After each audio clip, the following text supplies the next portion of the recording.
Can you two guys see okay? If you can't, back on. If you need more light.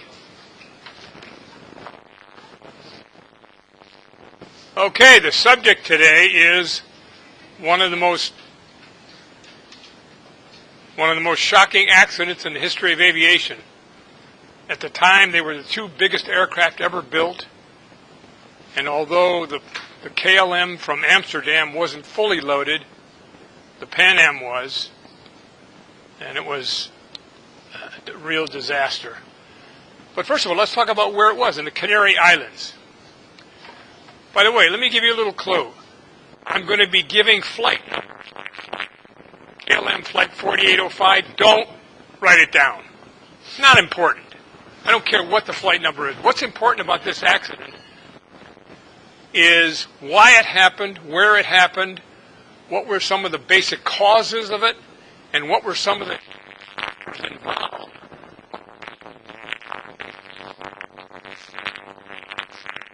Those are going to be the important things for you to think about right in your notes. But as far as the actual flight numbers, no. But there was a Pan Am and a KLM flight. Now that's important, right? Those are the two major airlines in existence at the time. Pan Am is no longer in existence, but KLM is still there. Okay, the Canary Islands are out in the ocean, not very far off the coast, and they're near Gibraltar. Everybody know where Gibraltar is? It's a massive rock the size that you'll never see in your life again, and it's right at the entrance to the Mediterranean Sea.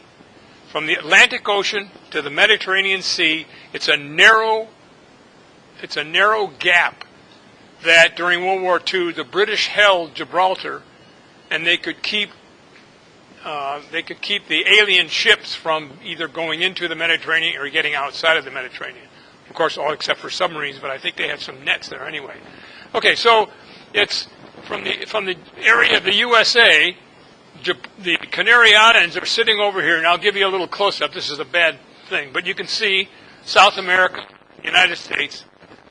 That's where the Canary Islands were located. Let's get a little closer view of that. Okay. Here's Gibraltar,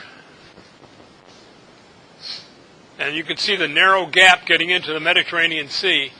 And of course, over here is Italy, and then Greece, and then you've got the whole part of North Africa. And that's an extremely strategic area, Gibraltar, Strait of Gibraltar. Anyway, the Canary Islands are a really beautiful collection of islands, and there are 7 of them, and here they are. You don't have to write down all of them, but I can tell you the ones of importance are Gran Canaria. That's where the Boeing 707s were supposed to land, at Las Palmas. They were instead diverted to the island of Tenerife, to the airport at Santa Cruz. That was the beginning of all of the bad events that led up to this horrendous accident.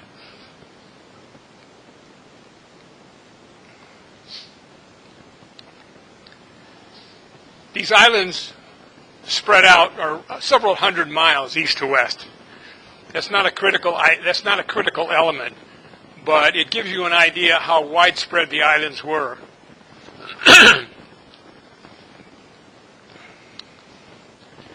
It's interesting because they were governed by Spain, just like Puerto Rico is governed by the United States. The Canary Islands, even though they're kind of an independent group of islands, they are still governed pretty closely by Spain. I'm sure that Spain believes that they own the Canary Islands, and I'm sure the people in the Canary Islands believe they own the Canary Islands and not Spain. But the fact is that, as you can see, with the exception of Western Sahara and Morocco, Spain, 200, 300 years ago, when they were in the oceans, they were able to colonize the islands off the coast of Morocco, off the coast of Western Sahara. Here's the Mediterranean Sea. You can see how that We've got Spain, France, Italy, Greece, Libya, Egypt over here, Algeria, Tunisia. So for you geography majors, this is easy stuff. What you want to know, the kind of notes you're going to take, you want to be able to say, okay, the islands are located about here, near this area, or in what ocean are they located? What major strategic waterway are they close to? Right? Gibraltar, right? That would be the answer if you were going to write your notes about where the Canary Islands are located. As with a lot of islands, both in the South Atlantic as well as in the area south of Florida, the Greater and Lesser Antilles, they are beautiful islands that have gorgeous weather. They have beautiful sandy beaches, and people by the millions, I'm sure, flock to all of these islands, including the Canary Islands. There's one other factor that Canary Islands are pretty famous for, and that is, if you're going to dump money offshore away from the federal government and away from the taxes, you're likely to consider at least one of the possibilities are the Canary Islands, a financial haven for offshore funds. Now the federal government is trying to crack down on that a little bit anyway. It used to be that Switzerland would be a place that if you were going to put your money, you could put it there with relative secrecy, because Switzerland never gave up the names of the banks that were where people had their savings from other countries. And so thousands of people in the United States that were making millions of dollars would send them to a bank in Switzerland. That's no longer the case. Switzerland has been a lot more open. I don't know about the Canary Islands. I can't tell you what the political situation is in the Canary Islands, but I do know that it's likely they are still a pretty good haven. That is, they're going to maintain secrecy on the kind of people and the funds that are being stored there. Okay, so the event, March 27th, 1977. Wow, 40 years ago. Long time. For me, because, let's see, what was I doing in 77? Oh, I knew what I was doing. I was doing consulting. No, 77. Oh, I had a Piper dealership at the Burbank Airport. That's what I was doing in 77. So obviously it was and I was in aviation at the time, and so it was a very shocking occurrence to me, because the Boeing 747s were relatively new, and they were among the safest planes ever built. In fact, if it hadn't been for the Tenerife accident, the 747 would be by far the safest plane in the sky, and it still is. The accident at Tenerife had nothing to do with the airplane, right? It had all to do with the pilots who were flying the airplane, but nothing to do with the airplane. So Boeing's record of safety was still intact, even though, as you'll see some of the videos I have, it was an awful scene of what happened there on the runway. Like anything else in your home life, with your parents or family or whatever, if there are accidents and disasters that occur, they're usually as a result of events, one event after another. And that's more true in aviation than any place I can think of. When the National Transportation Safety Board, the NTSB, that's the organization that investigates all transportation accidents. They investigate aviation, they investigate bus accidents, they investigate train accidents. They are separate from the FAA, which is the Federal Aviation Agency. The FAA governs the operation of aircraft in the United States. The NTSB simply investigates. They find what they call a probable cause. They make recommendations, and those recommendations are given to the FAA to implement. But the FAA does not have to take the recommendations from the NTSB. They can say, oh yes, thank you very much, we'll look into it. And they've done that a lot in the last 50 years. We'll look into it. Some of the recommendations, they just would be very difficult to implement. But the fact is, those FAA and NTSB. So, the thing that triggered all of this was a bomb explosion at the check-in counter at the Las Palmas airport. That was Gran Canaria was the island that everybody was heading for. That's where they wanted to land. They wanted to land at Gran Canaria at the Las Palmas airport. But the bomb went off when those two B-747s were en route. So as a result of a possible second scare, there was somebody saying there's going to be another bomb set off. They closed the airport, and they diverted these aircraft to Tenerife.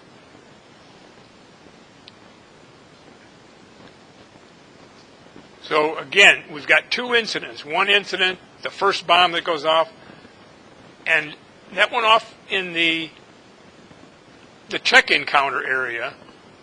If that had been the only one and there were no more threats, I'm sure that the Boeing 747s would have been allowed to land at Las Palmas, and that would have been the end of it. There would have been no accident.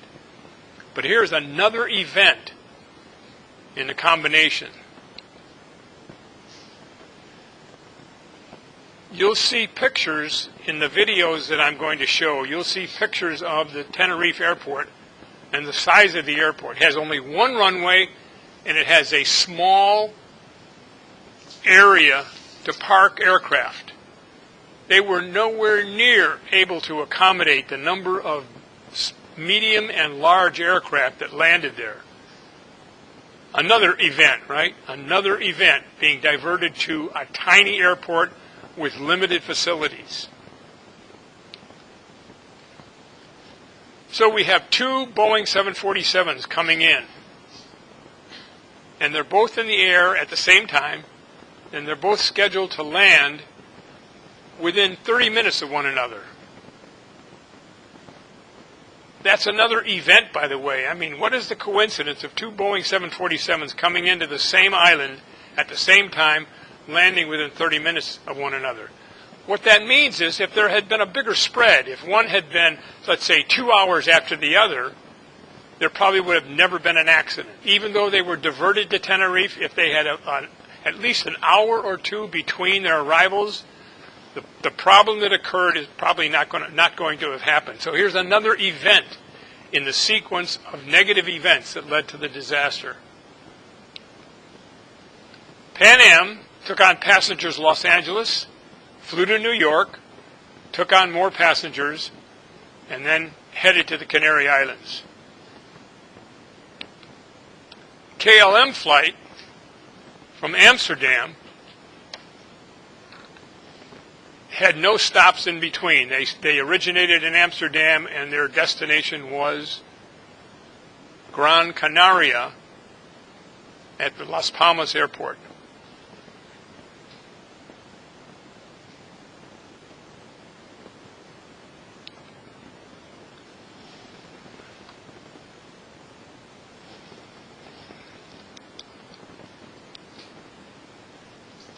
Okay, so part of the event, both collided on the runway at Tenerife, and 583 passengers and crew perished in the accident. 59 people survived, and they were all in the Pan Am plane, and you'll see why. I'll give you a heads up. The Pan Am plane was taxiing on the runway, down the runway a distance, when the KLM took off. And when the KLM pilot saw the Pan Am Boeing 747 in front of him, he tried to yank off the ground the Boeing 747 KLM, and he got just high enough to have not only collided with the Pan Am, but because of his height and because of all the kinetic energy and potential energy involved in that KLM flight, that entire airplane was destroyed. totally destroyed. So you'll see on one of the videos a reconstruction of what happened there. But again, here's another event. They didn't expect fog at the airport, but the airport was foggy, contributing again. You guys want to tell everybody what you're talking about?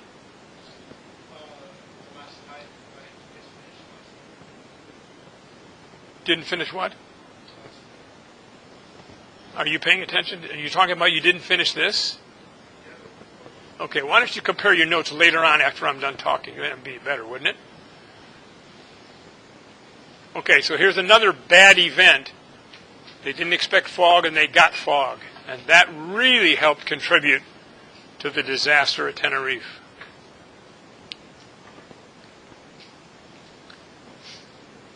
You'll see in one of the videos that I'll be showing how difficult it was to see on the ground.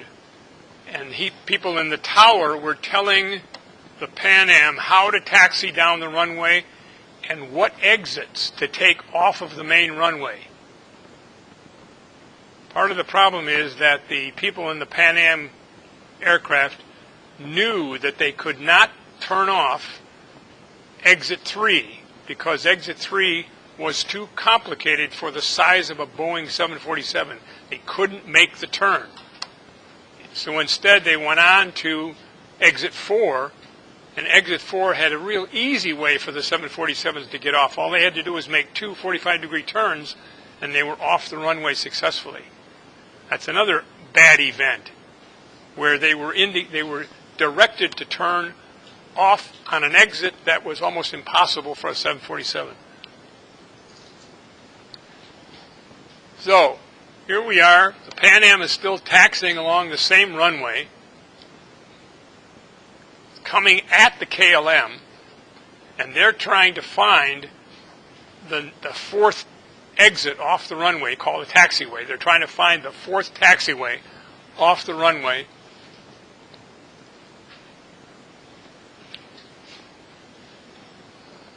Now, it's true that, and the final report did show, it's true that the KLM captain took off without appropriate clearance. He never got the clearance, but what he got was an instrument departure clearance. Now, there's a big difference between the two. When I'm sitting on the runway in my engine and I'm going to depart under instrument conditions, which means that I'm going to be flying on instruments alone, in fog or in cloud or whatever, I'm going to be given a series of instructions of how to go and where to go. So it'll be depart runway 29 right, climb and maintain 2,000 feet, turn left heading 350, intersect Victor 23, and report Visalia southbound. So that's the kind of instructions that I would get. But nowhere in those instructions was I given the clearance to take off. And that's one of the big problems here between the controller, the tower controller, and the KLM. The other one is there was a mix-up, there was a communication one on top of another. When I'm flying around, if I'm going to call the tower at FAT and somebody else decides to call the tower at FAT at the same time, there's a high-pitched squeal that we all hear. You don't hear any words, but you hear this really high-pitched squeal over the radio, and it won't end until somebody hangs up. That's what happened here, is that the captain hears, first officer was doing the talking to the tower. The captain hears something about takeoff. What he was supposed to be told was, I will call you back for takeoff. What he heard was takeoff, because the Pan Am was making a transmission saying, I am still taxiing on the runway. And that also got caught up in the difficulty. Okay. So here's the KLM roaring down the runway with full engine power, called takeoff power, which is much more than the normal maximum cruise power. And at the last minute, they see one another. At that point in time, the only thing that the KLM captain could do was to try to pull off the end, the 747 at the last minute before it was ready to fly. That was the problem. It had not yet attained a safe liftoff speed. But sometimes you can, even in a 747, you can yank the nose up so high that the tail of the aircraft skids along the runway. Now, when Boeing tests their airplane, they test it with a huge piece of lumber that is strapped to the underside of the fuselage, and it's called the velocity unstick, which means that there's some velocity, some minimum velocity down the runway where you can actually get that aircraft off the runway. Okay. There's something called, you don't mind if I pick this up? Does everybody can see that one okay? Okay. Oh, now I got to turn that one off. Let me see if I can do it.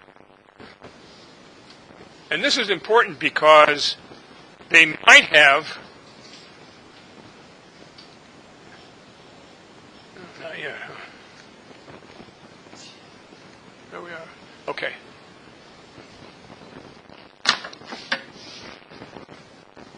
There's something called ground effect. And if you're along a runway and you're taking off, if you stay within one wingspan,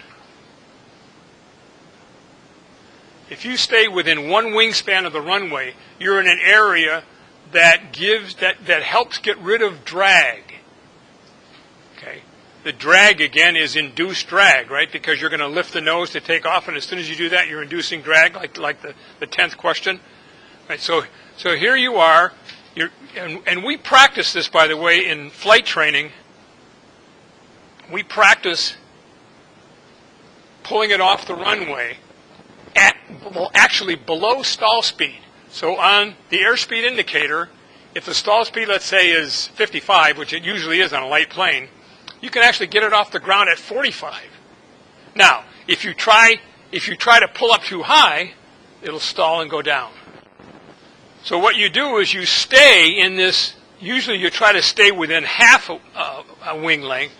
If you stay in here long enough to build up more speed, to get past the stall speed, then you can go ahead and take off beyond that. And we practice that all the time. You have to demonstrate that to the examiner. But once you've done it a few times, it's pretty easy to do it. So you understand that you are in what is called ground effect. Up here, hardly anything. 10% maybe, 20%, 30%. Probably by the time you get around here, you might get 50% advantage in reducing drag. Great. Of course, the lower you are, the better it is, because what happens is the wings, let's assume this is over the runway, the wings have tornadoes coming off the ends, right? I call them tornadoes because they're horizontal tornadoes. They're just like a thermal. They spin, right? And that causes drag. So when you're near the runway, when you're down here near the runway, boom, that thing keeps hitting the ground, and because it's hitting the ground, it gets rid of that part of the induced drag. That's what is favorable about staying low on the runway until you build up enough airspeed. Okay. So that's what he tried to do. He tried to pull the 747 off the ground to try to get over the top of the Pan Am. So the bottom of the KLM hit the top of the Pan Am. That's probably a little bit why a lot of people survived in the Pan Am, because it wasn't a direct hit. Well, neither was it a direct hit of the KLM. But the KLM had a combination of kinetic energy and potential energy, right? And we talked about that in one of the classes before, about how important it is to consider that it's energy that destroys things, not airspeed. Not even automobile speed, it's kinetic energy. And that Boeing KLM had a ton of kinetic energy in the form of airspeed, because he was probably nearly 140 knots. And he also traded a little bit of that kinetic energy for potential energy to try to get up over the Pan Am. So by the time the bottom of his aircraft, his engines, hit the Pan Am, that aircraft was doomed because it had so much kinetic energy that it was just going to destroy itself all the way down the runway. Okay, so all aboard KLM perished, again, because of kinetic energy. The Boeing Pan Am had no kinetic energy, did it? It was sitting there. So it didn't have altitude and it didn't have airspeed. So it didn't have to worry about kinetic energy or being destroyed by energy.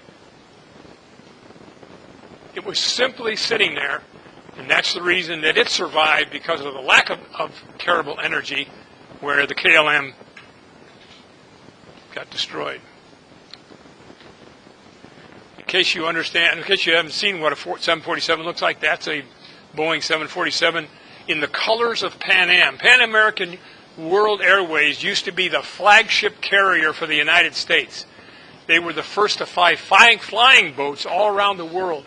When there were no airports in most of the major cities, because in aviation that was the case, they would fly flying boats, big, huge, 4-engine amphibians, and they would land near places like Rome. They would land in the water in the Mediterranean. They would taxi up to the shore, and that's how people got to Rome, or they got to Nice, France, or Marseille, or how they got to the Greek islands. Pan Am they turned out to be the world flag carrier. Everybody looked up to Pan Am as the one who was establishing the routes in the world, the places to land, the vacation spots, the business spots. They picked them all. So here's some awful scenes of wreckage. The wreckage that you see that is mostly destroyed is the KLM airplane, again because of kinetic energy. They didn't have a lot of potential energy. There was some, let's say probably 50 feet over the top of the Pan Am, but the energy that destroyed that airplane was kinetic energy.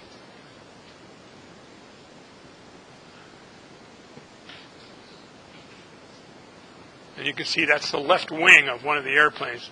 It's probably the left wing of the Pan Am plane, because the KLM aircraft was mostly destroyed. Okay. Human factors obviously played a great role in this. I'm not going to talk about the terrible, whoever he was, terrorist who put the bomb in Las Palmas Airport. That's certainly a human factor, but I'm not going to talk about that. I'm only going to talk about the people involved in the 2 Boeing 747s and in the control tower. Everybody understand what the control tower is? Okay, everybody comfortable with the control tower? Like at FAT, up in the top cab where the big windows are, those guys control mainly the close inbound aircraft. The longer range aircraft, like coming in from Bakersfield, let's say, they don't control them yet because they can't see them. It's down a couple of floors, and we're going to take a tour there in a week or two. We're going to split up the class in 2 sections, and we're going to take one day and one half one day and one half the next day. You'll have a chance to talk to the people there. You'll have a chance to go up in the cab, and you'll be able to look at the airport from that high up. We're going to hopefully go there when the military jets take off, because that's pretty exciting. When they take off and they hit the afterburners, they do a really spectacular job. They fly over, for example, among other things, the noise that they produce. Okay, so the human factors, KLM pilots were under pressure to avoid too much time. What that means is that they were supposed to put in so many duty hours. Duty hours means that they can only be on call, they can only be flying or even sitting in an airplane waiting to be taxied. They can only sit there for a certain number of hours, and then they have to stop. In the case of the Dutch people, they're even more severe, because the Dutch actually threatens pilots with jail time, criminal activity, if they are on duty longer than a certain period of time. So here were the pilots in the KLM 747, and that one of the things they were worried about was they had to get out of there, because if they didn't get out of Tenerife fast enough, they were stuck in Tenerife overnight because they couldn't fly anymore. They had to just stop. They had to put the passengers somewhere. Well, in a small town like Tenerife, can you imagine trying to find a place for several hundred people? So they're sitting there saying, "Hey, we got to get out of here. We got to get out of here. Otherwise we're going to be caught here. We're not going to be able to get going. It'll be tomorrow sometime." They have to have a certain number of hours. They have to have 8 hours of sleep, and they then get up the next morning. And so it was a terrible inconvenience for the passengers and for the pilots, and also a very difficult situation for KLM International back in Amsterdam. They don't want to have to put up 300 people in a hotel somewhere. So there was that unspoken pressure from the corporate office in Amsterdam to get that airplane out of Tenerife and back over to Las Palmas. By the way, Las Palmas did open up. It opened up at a period of time when the two Boeing 747s were still sitting at Tenerife. There was a period of time there where they arrived, they sat there for like an hour and a half. The people on the KLM were allowed to get off and walk on the tarmac. The people in the Boeing, in the Pan Am, were not allowed to get off. They sat in the airplane the entire time. One of the big problems was communication between the pilots and the air traffic control tower. And again, partly because the tower controllers were not as precise in their language as, let's say, a big control tower like Chicago O'Hare or Los Angeles International or San Francisco International. You have to be really precise in order to convey the information that you want to convey. So, since that accident, no controller is ever allowed to use the words takeoff in the instrument clearance. What they said was, okay, after takeoff, climb and maintain 2,000 feet, turn left heading 350, but they use the word takeoff in the instrument clearance part of it. Today, you will never hear a tower controller say the words takeoff in the instrument clearing. They always use the words after departure. Climb and maintain 2,500, turn left 350, intercept 23. They'll never say takeoff, and it was directly because of the Tenerife accident. This is what happens with accidents. They try to understand what happened, then they try to make changes in the procedures in order to prevent that sort of thing from happening. Now, that was only one of the factors. It was certainly a consideration for the investigators that the tower controller used the words takeoff in his clearance. But at that time, it was a fairly routine thing to do. They were not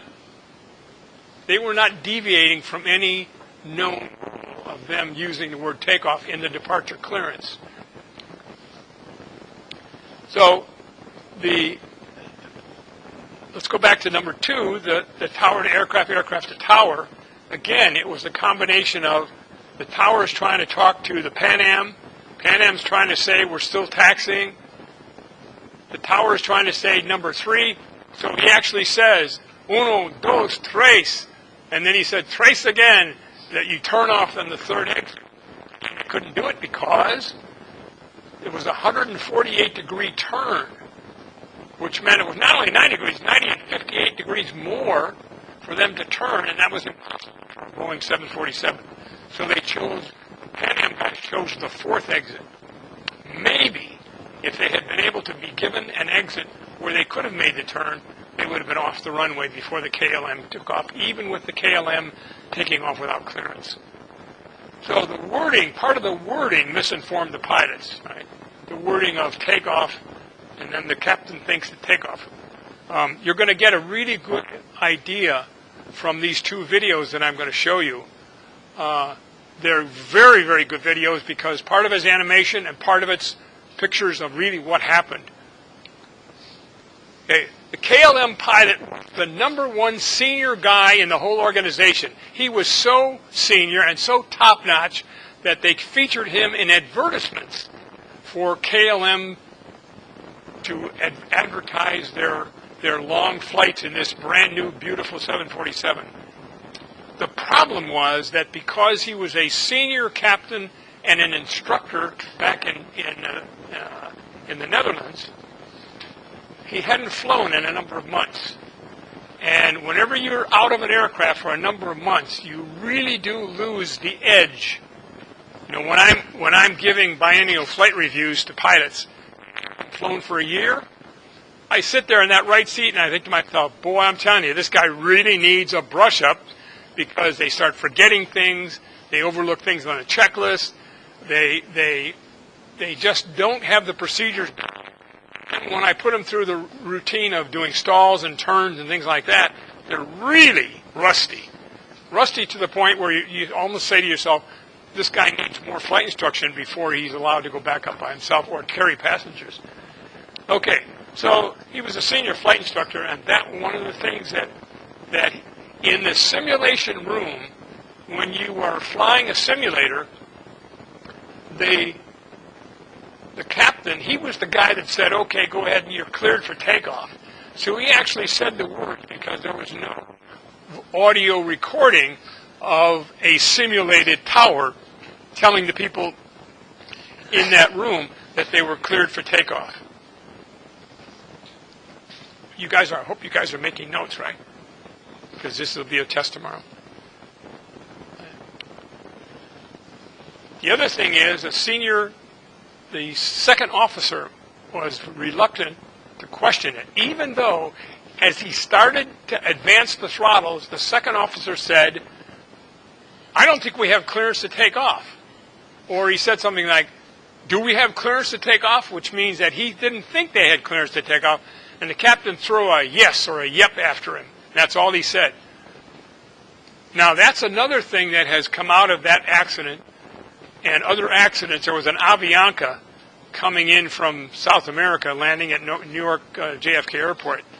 And the two people on board were afraid to question the captain because they were from a South American country, and the captain is God. And those two, the co-pilot and the flight engineer, were afraid to say anything negative to the captain.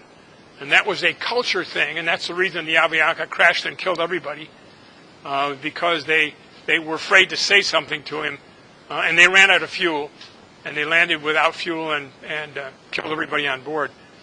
So the culture of aviation, especially commercial aviation, has changed to something they call cockpit resource management, and if you ever get into flying, you will see this CRM, cockpit resource management, which means that if you're flying, whether you're the pilot or whether you're a first officer or you're an engineer, it is your responsibility to take part in everything that's going on. You watch the captain advance the throttles. You watch him put the flaps down when it's appropriate. You do all that. You get involved to the point where if you have to in an instant, take over. That's how much you need to be involved in flying that airplane, even though may not be the one handling the controls. And also, by the way, especially airlines now have the captain flies one leg, the co-pilot flies another leg. They switch on and off, back and forth, up and down. Switch off. Everybody in that cockpit stays current.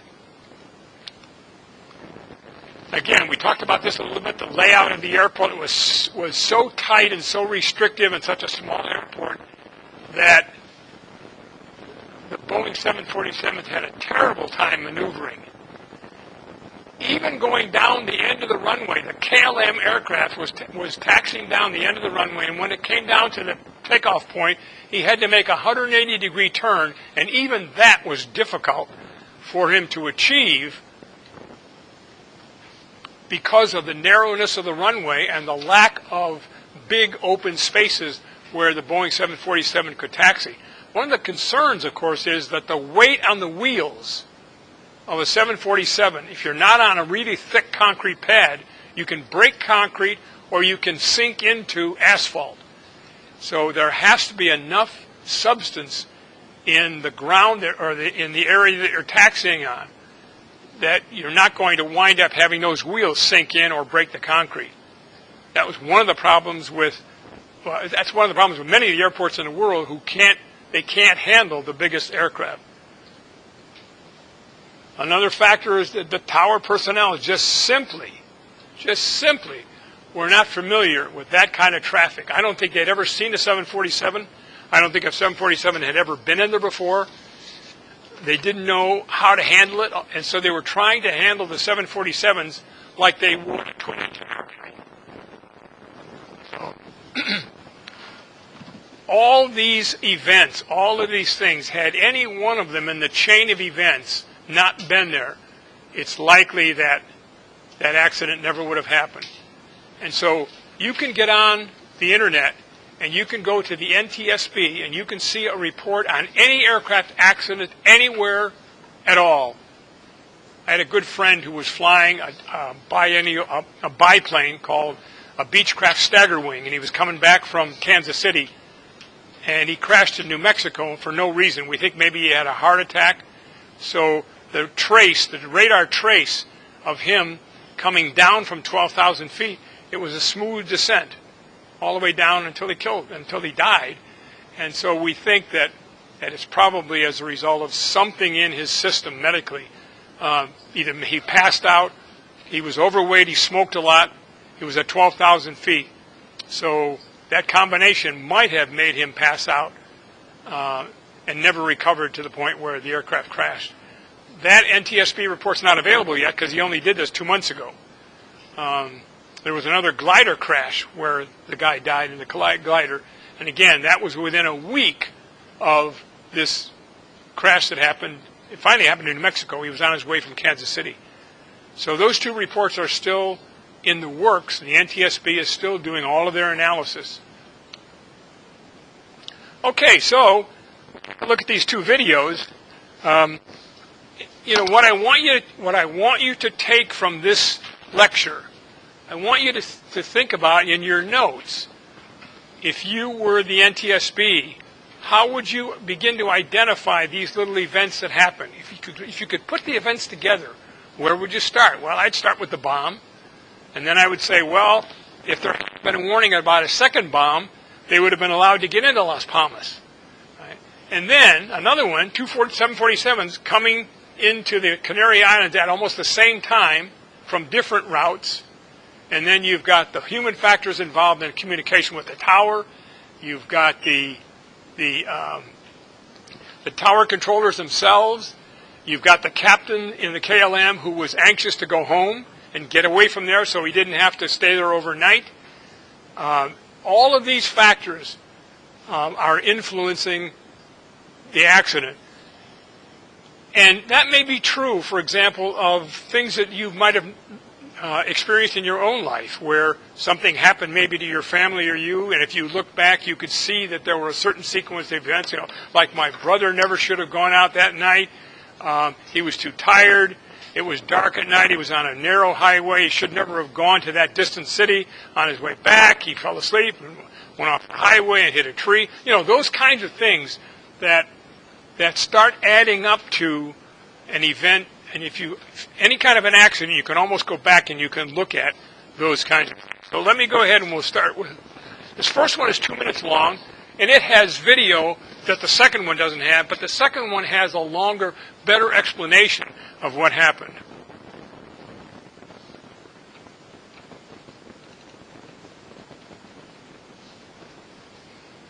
The deadliest accident in aviation history happened on March 27, 1977. Two Boeing 747 airliners collided on the runway at Tenerife Airport on the Spanish island. Yeah.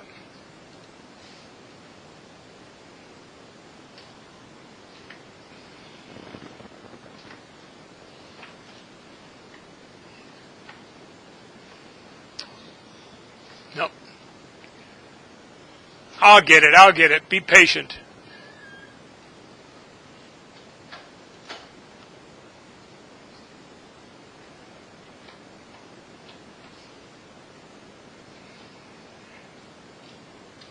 Of Tenerife. The disaster claimed a total of 583 fatalities. Sound, but the aircraft involved was KLM Flight 4805 and Pan Am Flight 1736. okay. These airliners were, along with many other aircraft, diverted to Tenerife after a bomb exploded at the Gran Canaria airport. The threat of a second bomb forced authorities to close the airport while a search was conducted, which resulted in many airplanes being diverted to the smaller Tenerife airport. Air traffic controllers were forced to park many of the airplanes, thereby blocking the taxiway for any aircraft to move about. Further complicating the situation was a dense fog that developed at Tenerife, greatly reducing visibility. When Gran Canaria Airport reopened, the parked aircraft blocking the taxiway at Tenerife required both of the 747s to taxi on the only runway in order to get in position for takeoff. Due to the fog, neither aircraft could see the other, nor could the controller in the tower see the runway or the two 747s. As the airport did not have ground radar, the only means for the controller to identify the location of each airplane was via voice reports over the radio. As a result of several misunderstandings in the ensuing communication, the KLM flight attempted to take off while the Pan Am flight was still on the runway. The resulting collision destroyed both aircraft, killing all 248 aboard the KLM flight and 335 of 396 aboard the Pan Am flight. 61 people aboard the Pan Am flight, including the pilots and flight engineer, survived the disaster. The investigation would reveal that the primary cause of the accident was the captain of the KLM flight taking off without clearance from air traffic control.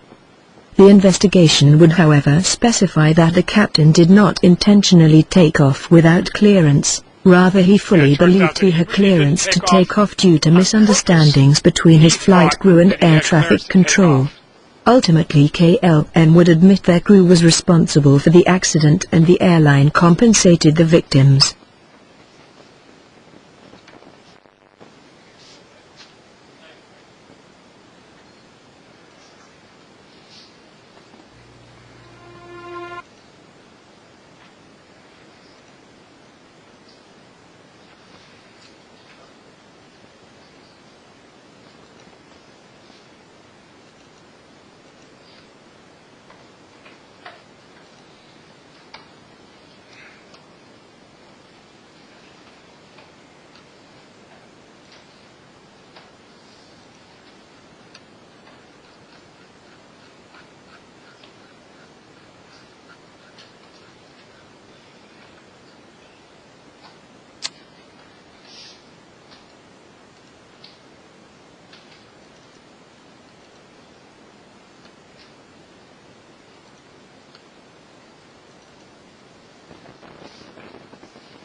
if the controllers had not denied Pan Am the ability to circle, those guys had plenty of fuel.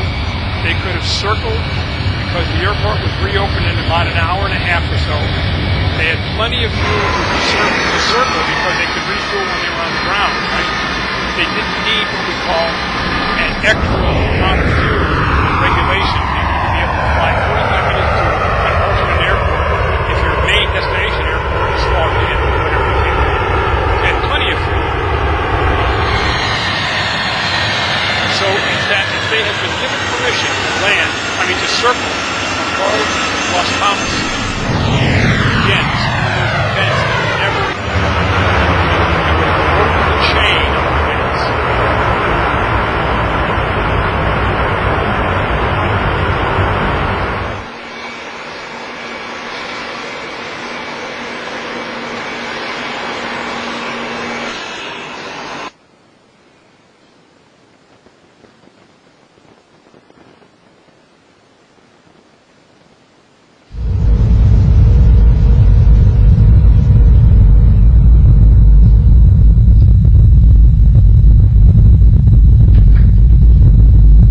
Tell the difference between animation and real. Better than most of those.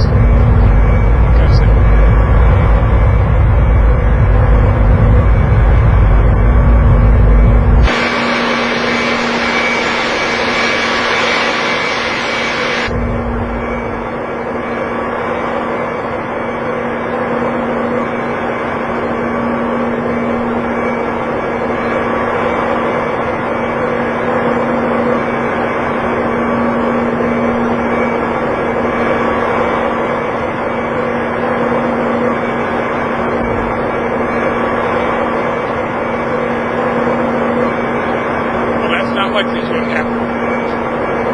Those pilots coming from Amsterdam, by the time they arrive there and get going, they're better off to just sleep overnight and then continue on with the journey.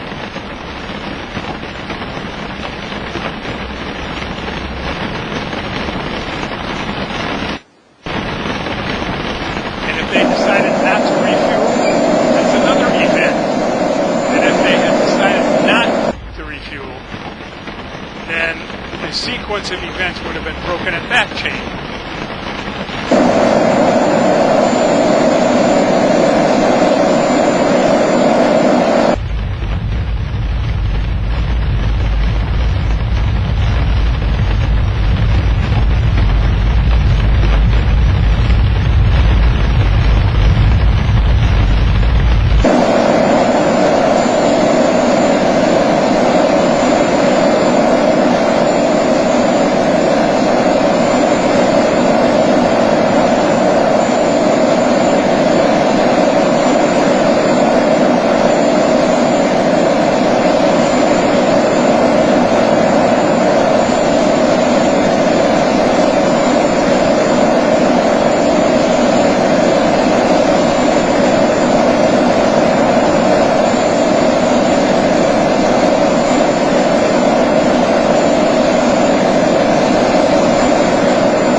And probably they had to taxi down the entire country because most of the taxis were probably maybe not express type of rate.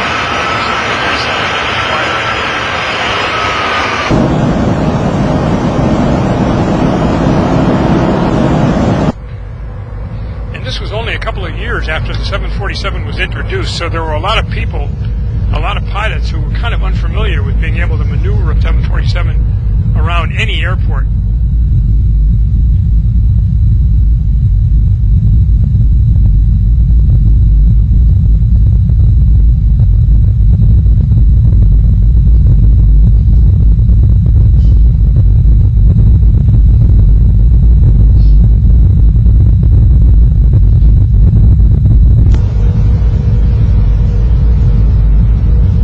And we mentioned before that the third taxiway was almost impossible for them